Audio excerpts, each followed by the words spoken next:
ಧರ್ಮಸ್ಥಳದಲ್ಲಿ ಹೆಗ್ಗಡೆ ಪರಿವಾರವನ್ನ ಗುರಿಯನ್ನಾಗಿಸಿ ಕೆಲವು ಅತೃಪ್ತರು ಹೇಳಿಕೆ ನೀಡುತ್ತಿದ್ದಾರೆ.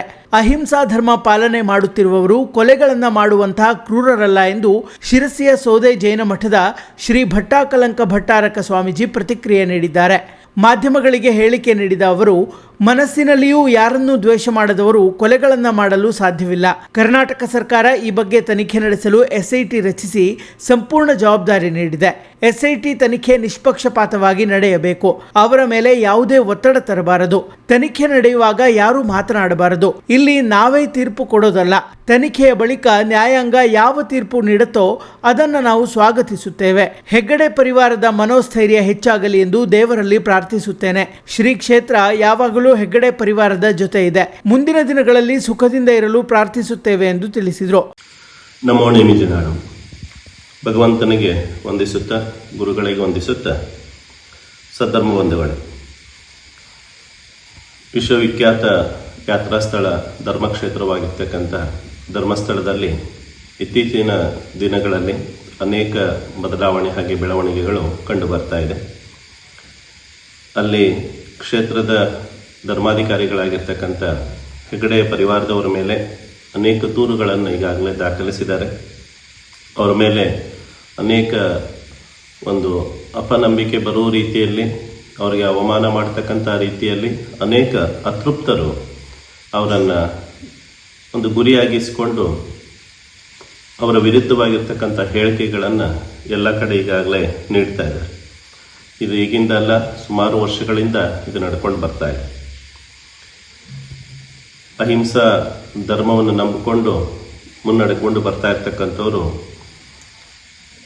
ಇಷ್ಟೊಂದು ಕೊಲೆಗಳನ್ನು ಮಾಡ್ತಕ್ಕಂಥ ಕ್ರೂರರಲ್ಲ ಅಂತಕ್ಕಂಥನ್ನು ನಾವು ಸ್ಪಷ್ಟಪಡಿಸ್ತೀವಿ.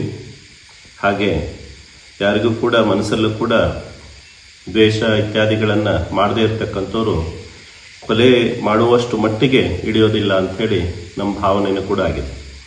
ಇಂಥ ಒಂದು ಈ ವಿಷಯದಲ್ಲಿ ಈಗಾಗಲೇ ಕರ್ನಾಟಕ ಸರ್ಕಾರ ಸೂಕ್ತವಾಗಿ ಸ್ಪಂದಿಸಿದೆ.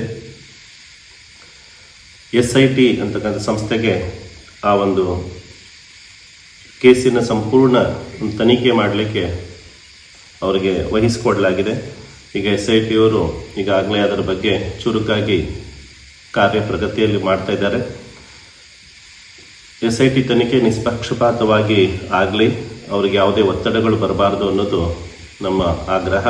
ಅದರ ಜೊತೆಗೆ ಅನೇಕರು ಈಗಾಗಲೇ ತನಿಖೆಯಲ್ಲಿರ್ತಕ್ಕಂಥ ಒಂದು ಕೇಸ್ ಮೇಲೆ ಯಾರೂ ಮಾತಾಡ್ಲಿಕ್ಕೆ ಹೋಗಬಾರ್ದು. ಈಗಾಗಲೇ ಇನ್ನೂ ತನಿಖೆ ನಡೀತಾ ಇದೆ. ಈಗ ನಡೀತಾ ಇರುವಾಗಲೇ ನಾವೇ ತೀರ್ಪು ಕೊಡೋದಲ್ಲ. ಆ ತನಿಖೆ ಆದಮೇಲೆ ನ್ಯಾಯಾಂಗದಲ್ಲಿ ಹೋಗಿ ಯಾವ ಕೋರ್ಟ್ ಇದೆ, ಕೋರ್ಟ್ನಿಂದ ಅದರ ಬಗ್ಗೆ ಯಾವ ಸುಳ್ಳು ಇಲ್ಲ, ಆರೋಪ ಪ್ರತ್ಯಾರೋಪಗಳನ್ನು ಕೂಲಂಕಷವಾಗಿ ಅವರು ಪರಿಗಣಿಸಿ ಆ ನಂತರ ಅವ್ರು ಯಾವ ತೀರ್ಪು ಕೊಡ್ತಾರೆ ಆ ತೀರ್ಪನ್ನು ನಾವು ಸ್ವಾಗತಿಸ್ತೀವಿ. ಜನರು ಅಲ್ಲಿಯವರೆಗೆ ಸಂಯಮವನ್ನು ಕಾಪಾಡಿಕೊಳ್ಬೇಕು. ಹಾಗೆ ಹೆಗ್ಗಡೆ ಪರಿವಾರದವ್ರಿಗೂ ಕೂಡ ನಾವು ಈ ಸಂದರ್ಭದಲ್ಲಿ ಅವರಿಗೂ ಕೂಡ ಆತ್ಮಸ್ಥೈರ್ಯ ಹೆಚ್ಚಾಗಲಿ ಅಂತೇಳಿ ಕ್ಷೇತ್ರದ ದೇವತೆಗಳಲ್ಲಿ ಪ್ರಾರ್ಥನೆ ಮಾಡ್ಕೋತೀವಿ. ಈ ಬಗ್ಗೆ ಸಮಸ್ತ ಭಟ್ಟಾರಕರು ಹಾಗೆ ಆಚಾರ್ಯ ಶ್ರೀ 108 ಗುಣಧನ್ವಂತಿ ಮುನಿ ಮಹಾರಾಜರು ಕೂಡ ತಮ್ಮ ಆಶೀರ್ವಾದವನ್ನು ಬೆಂಬಲವನ್ನು ಸೂಚಿಸಿದ್ದಾರೆ. ಶ್ರೀ ಕ್ಷೇತ್ರ ಸ್ವಾತಿ ದಿಗಂಬರ ಜಯಮಠ ಯಾವಾಗಲೂ ಕೂಡ ತಮಗೆ ಬೆಂಬಲವಾಗಿರುತ್ತದೆ.